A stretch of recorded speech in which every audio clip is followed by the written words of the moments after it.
Hello and welcome to another video and podcast from Fantasy Football Scout. My name is Joe and today we're looking at goalkeepers, both of the expensive variety and the cheaper ones too.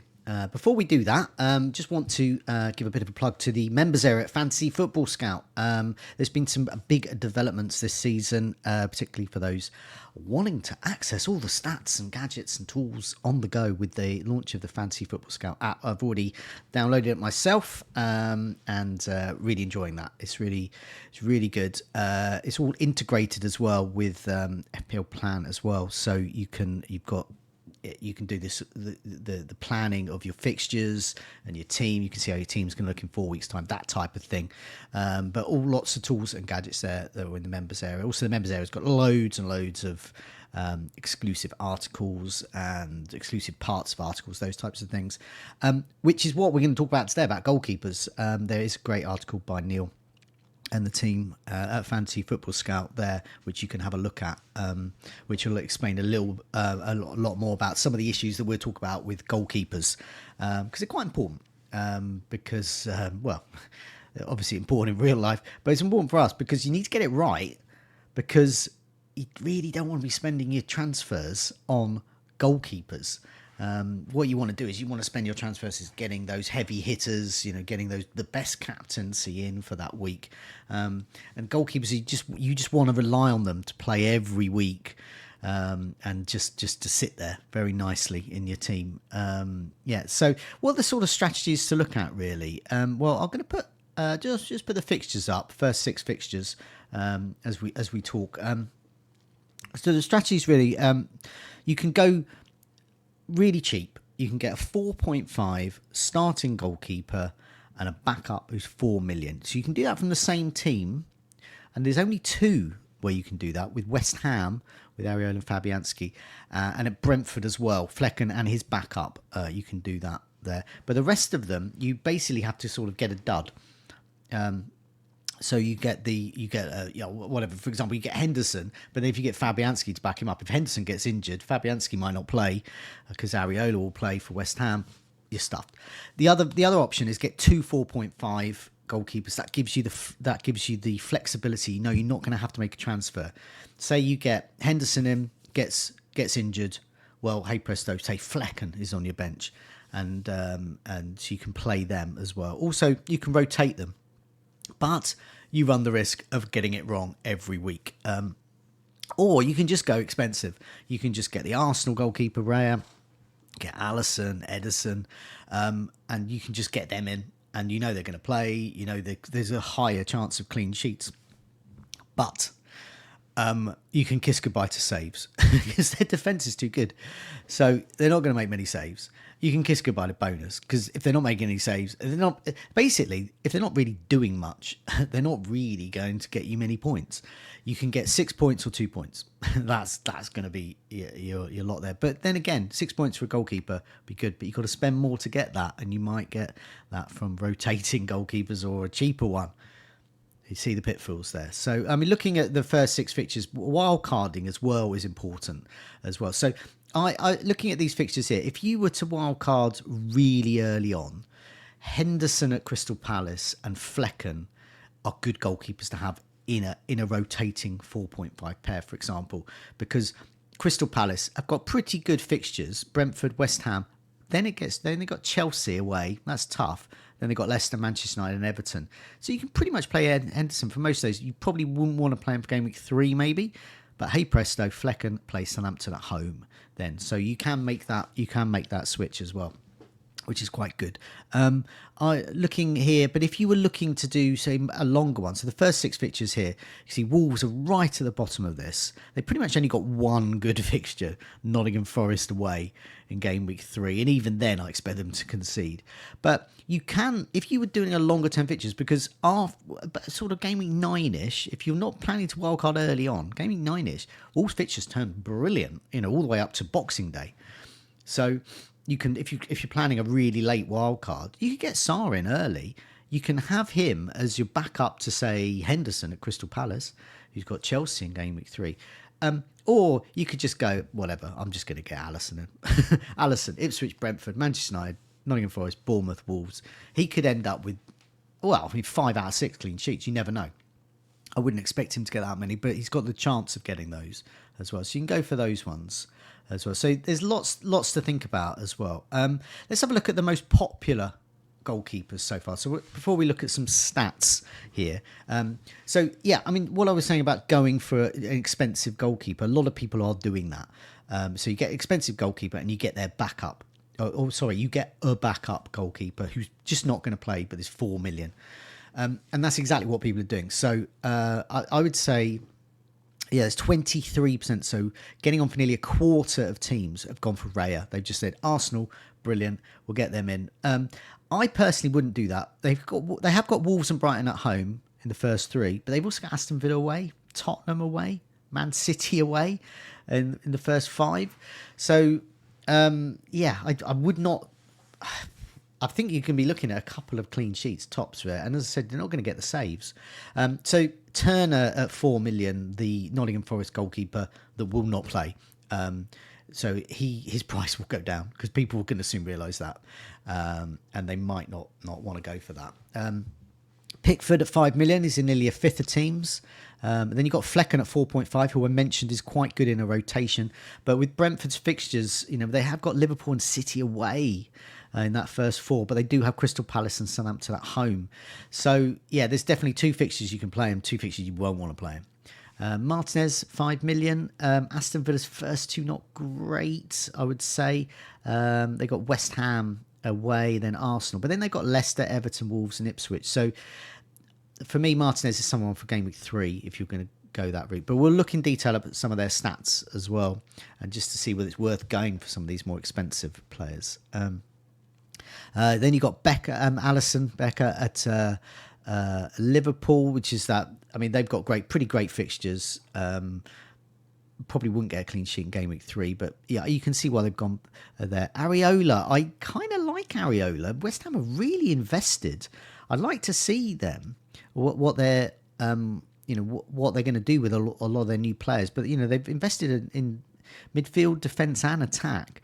And the good thing is Areola is in 10% of teams, but then Fabianski's in it similar, so people are going for that 4.5 and 4 million. So looking at the opening fixtures, they're not that good. They've got Aston Villa at home, then Crystal Palace away, Man City at home. So that's not great prospects for clean sheets. But then they do have Fulham, Chelsea and Brentford. I just don't think they're good enough for clean sheets, but it is nice. I wish their fixtures were better because I like Areola and Fabianski pair. Henderson is only in 7.3% of teams, but I would imagine amongst engaged managers on Twitter, that's going to be a hell of a lot more because people have looked and they've seen Brentford, West Ham, that Chelsea game, Leicester, Manchester United and Everton. Lot of potential for clean sheets there. Rumours that Johnston, his backup, who is 4.5, could be on the move as well, or has certainly been given sort of permission to seek another club. So it looks like Henderson is the absolute number 1 there. And last place is Onana, who was a bit of a mistake for me last season, and a mistake not in the way that you perhaps think. It was a mistake for me. I got rid of him, and I shouldn't have done. I got him early on, and I wildcarded him out, and then he kept getting clean sheets. He kept getting saves. When he didn't get those clean sheets, he got the saves. 5 million. He's only in 6.7 teams. I mean, I'd be tempted to go for him again because Manchester United weren't that great with scoring last season. They might be better this season, but that just does boost the potential if you're going to get any bonus from a goalkeeper for the likes of Onana. Manchester United's fixtures aren't too bad. Fulham at home, Brentford away. Fulham at home, Brighton away, Liverpool at home. That's tough. Then they've got Southampton, Crystal Palace and Tottenham. So there's a chance of some clean sheets there. Certainly a chance of some save points for Onana there. I'm not seeing him in any teams. And I just think back to last season when I also wasn't seeing him in my team and many other teams. And he was off. And he was off firing on all cylinders for the rest of the season. Let's have a look at some cheap goalkeepers. This is some stats. This isn't to do with ownership this time around. So this is something that I did actually talk a little bit about this on FPL General's latest draft video. I'm recording with him again next week, and we're doing that regularly every early on in the week. But we do have a look at that. His last myself and FPL General, and he's looking at his latest draft. So he was looking at the best goalkeeper. He doesn't know what to do. And a lot of people don't as well. So we've seen what people have got in their teams, really. There's a lot of options, but there's pitfalls with them all. So what I've done is I've sorted this by XG prevented. This is a very good metric. This is their expected goals they were expected to prevent. So if it's in the plus, they successfully prevented them. If it's in the minus, they didn't. So if you've got a minus score and a big minus score in this, essentially you're not very good. You're not a good goalkeeper. If you've got a very good plus score, you're a very good goalkeeper for your side. And also it's got minutes per save in here. So you want that high because you want save points. Every 3 saves gets you a point. Goals conceded, you want that low. Clean sheets, you want that high for obvious reasons. I've also put the next 4 fixtures in and their starts as well, just to see how nailed on they are. This is all from last season, so this is going to change a lot this season. But top is Sarr, who I did mention. Terrible early fixtures though. Arsenal, Chelsea, Nottingham Forest and Newcastle. You'd probably only want to play him once in the first 4. But minutes per save every 22 minutes. Brilliant for saves. XG prevented, top of this group. In fact, he's top of all of them. 8 of the regular goalkeepers to start. 8.5. So a very, very good score there. Goals conceded though, 58 and only 4 clean sheets. So the bread and butter really should be clean sheets and not conceding lots of goals. I think they get, in the bonus point system now, goalkeepers and defenders are disadvantaged because you get in the bonus point system that go towards calculating bonus, you get a -4 for every goal you concede. So if you're conceding more goals, you're never going to get bonus. Next up is Neto, Bournemouth. But 55 goals conceded, that's poor. But his minutes per save is good. Every 24 minutes he's making a save. And he's in his XG prevented is 2.4. It's in the plus. So he has successfully prevented 2 goals that he was expected to there. But he's got Nottingham Forest away. That could be tough, especially Chris Wood and co in good scoring form in pre-season.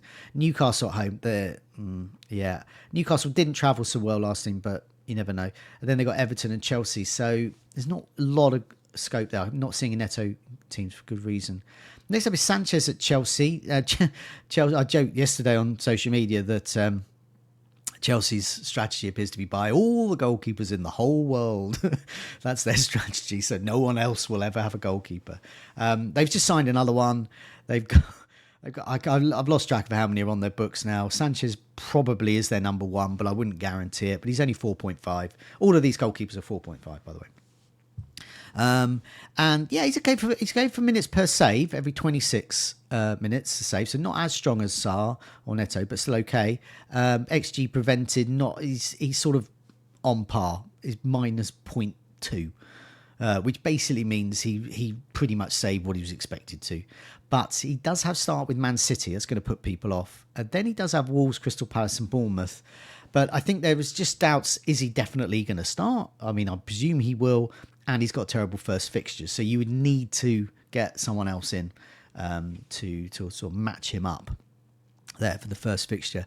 Areola, West Ham, I mentioned him. His minutes per save is extraordinary, every 19 minutes, so you're going to get a lot of save points. But he conceded 53 goals, just 4 clean sheets. His XG prevented is just -0.4. So -0.4, so that's pretty much on par.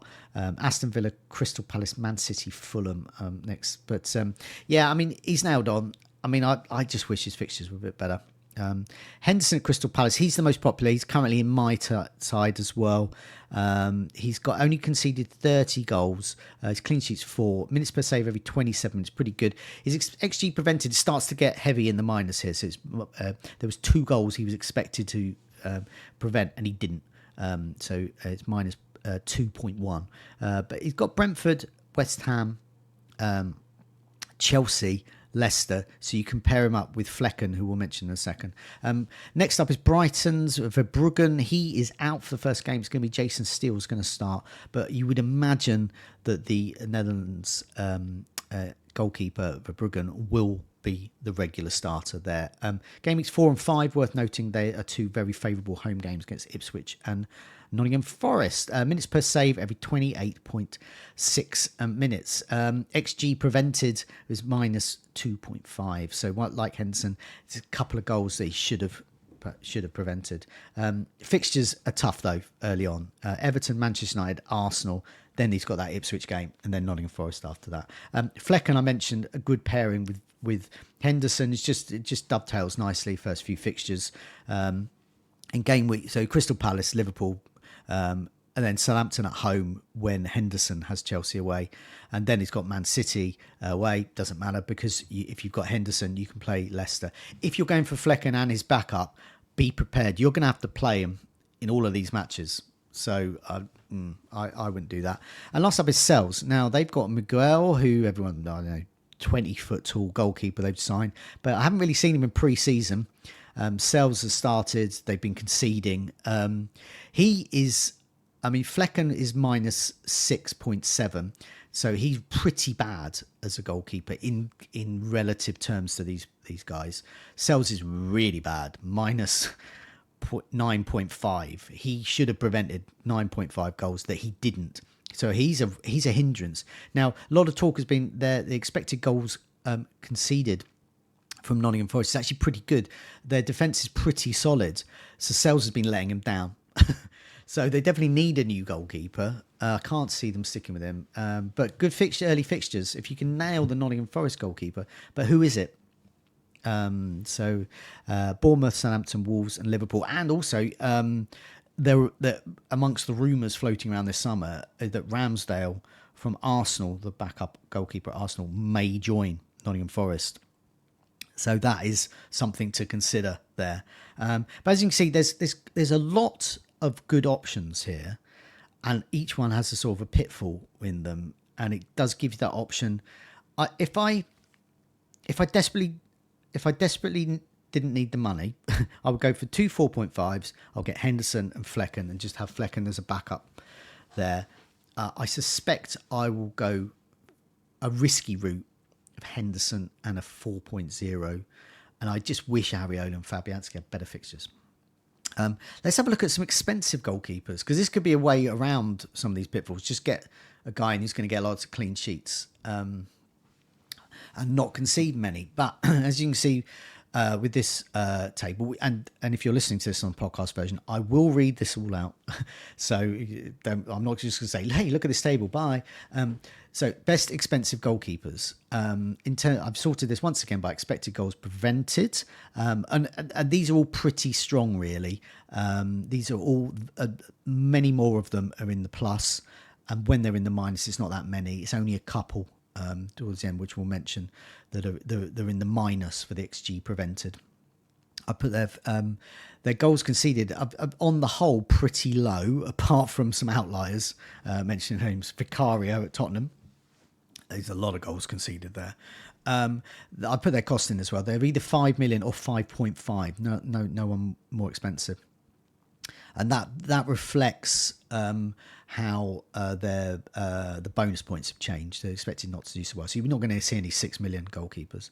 Minutes per save as well. This is poor in comparison to those other guys, the 4.5 ones. So, they range from like every 30 minutes or so to, in some cases, every 60 minutes. Imagine that. So you've got your goalkeeper. You're thinking, oh, great. I'll get loads of save points here. And then they say they're not making a save until the 61st minute, which is in one of the cases here. So you're not going to get any save points. You're not going to get any bonus. You're going to hope for a clean sheet. And if they concede in the last minute, which Edison owners last season will know about, that's very frustrating because it's just 2 points or 6 points. Let's have a look at the names. Martinez, 5 million. 8 clean sheets, very good. Goals conceded, 48. Okay, but better than the 4.5s. Minutes per save every 31 minutes. Okay, that's good. XG prevented is 4.4, so he's expected. He successfully prevented those from going in, so well done to him then. West Ham, Arsenal, Leicester, Everton. So the fixtures get really good from game week 3, and that's what would put me off. And Nana, not being mentioned. Maybe I'm the first. I don't know. I mean, I haven't heard anyone talk about Onana. Goals conceded is 58. That's the problem. 9 clean sheets, minutes per save 22 minutes. Getting a player, a goalkeeper from a top side, a European placed side that has a minutes per save of 22 minutes. That says their defense isn't that good. But if he's making a lot of saves, then that is quite good. That's exactly what you want, really. Is XG prevented is in the plus as well, 2.8. Fulham, Brighton, Liverpool, Southampton. That's a pretty good run, actually. I think if I was going to spend 5 million, I would go for Onana. A lot of people are thinking Pickford. I just cannot get my head around picking and relying on Everton. And Manchester United fans and those who don't are not fans of Manchester United will probably say, "Why are you mentioning Onana then?" But I mean, come on, it's Manchester United compared to Everton. You know, you got to have some realism there. And Pickford goals conceded 51, not great. Clean sheets 13, that is good. Minutes per save 20 every 28 minutes, okay, but not as good as Onana. XG prevented 2.5, once again not as good as Onana. Okay, same ballpark. Pickford's got Brighton at home. I don't know, Brighton could score. Tottenham away. I don't fancy clean sheets up there. Bournemouth at home. Okay, maybe a clean sheet there. Aston Villa away. He ain't getting a clean sheet there. So there's not many clean sheets there. Pope, he only conceded 16 goals. He was injured for a lot of the season. That is why that is so low. So don't look at that and go, wow, that's amazing. Dubravka was in goal for most of those times and conceded quite a lot. He had 6 clean sheets in his limited minutes, but his minutes per save, it's okay, 31 minutes. XG prevented in the plus, great, 1.5. Southampton, Bournemouth, Tottenham, Wolves. I mean, looking at it from the fixtures, if you're looking overall, fixtures, minutes per save, I would say Pope would be the sensible one to go for. But as I said, I've got this Onana thing from last season that I'm thinking, maybe I'll get him. But Pope, 5 million, I think is probably the most sensible pick. I'm going to rattle through the rest of these here. Edison, goals conceded 27. That's really strong. 11 clean sheets, really strong. Minutes per save, 47 minutes. So that's pretty poor. And his XG prevented pretty much on par. You could go there, but I don't think many will, because I think you're going to get more out of Guardiola. Vicario at Tottenham, absolutely awful. Goals conceded 61, clean sheet 7. That's really bad. Minutes per save 30 minutes, okay, not as good as many others, and he's in the minus, just 0.3. Fixtures: Leicester, Everton, Newcastle, Arsenal. So it drops off a cliff after the first 2. Then you got Alisson. 5.5 is going to cost you for this. 30 goals conceded, very good. Clean sheets 8, okay. Minutes per save every 30 minutes, okay. XG prevented -1. I think he's got the stronger fixtures there, but I just can't see myself or spending 5.5. Raya, but the most popular goalkeeper, people are going to spend 5.5 by the looks of it. 24 goals conceded, 16 clean sheets. This is good. That's your bread and butter. But he's just not going to get any saves. Every 61 minutes, he's the one I mentioned earlier. And he's minus 3.1 for XG prevented. So he should have done better for those ones. Wolves, Aston Villa, Brighton, Tottenham, half and half. You know, could get a couple of clean sheets, could easily concede in at least 2 of those. And Leno as well, popular last season at 4.5, but now he's 5 million. They priced him out of the game. Goals conceded 61, poor. Clean sheets 10, not as good as the other 5 millions. Minutes per save, this is strong, so he's getting saves every 25 minutes, but Onana is better for that. XG prevented minus 4.6. And opening fixtures are good apart from the first one, but he does have Leicester, Ipswich and West Ham there. So there's lots to choose from, and what you've got to do is you've got to think of your strategy first. Are you going to have one of these expensive guys hang saves and just go for clean sheets?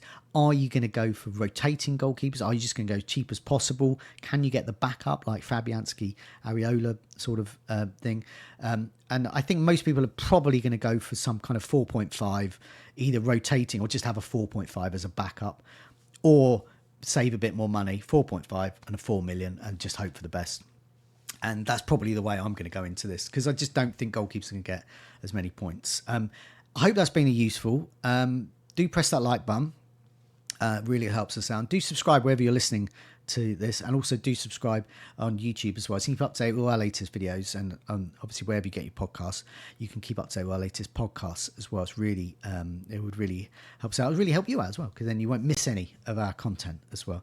Thanks a lot for your time. Good luck choosing your goalkeeper, expensive or not. Good luck with the season. Good luck in Game Week 1. See you soon.